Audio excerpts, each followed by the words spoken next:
עכשיו אנחנו אחרי המסיבה. אני שומרת את זה. די, פעם, עכשיו אנחנו אחרי המסיבה. איפה? מתחת לבית. לא, ב-TLV. בנמל. המסיבה מתחת לבית. זו הייתה המסיבה הכי כיפית.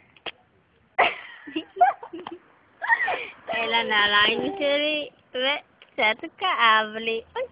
פוצ'קדח.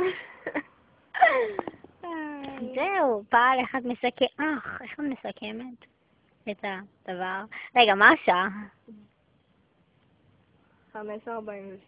5:47 זאת השעה, הגענו לפה לפני 10 דקות. אני אומרת שהיה כיף. כן, היה כיף, היה מאוד מאוד. כיף, מאוד. עכשיו, הצטלמנו הרבה, ויצאנו כמו חרא, כאילו פעם לא יצא טוב, אני לא יודעת.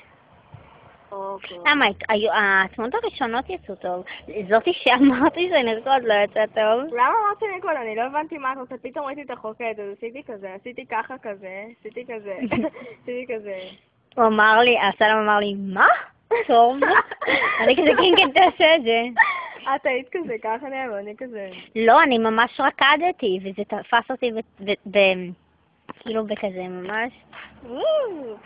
לא הבנתי מה את רוצה, ראיתי שאת רוקדת, אז אמרתי, כנראה זה מה שהתכוונה, ואז כזה עשיתי כזה ככה, ואז קוראתי להם. אבל היה כיף. זה יצא מסיבה, וואו. הכי כיפית. כן.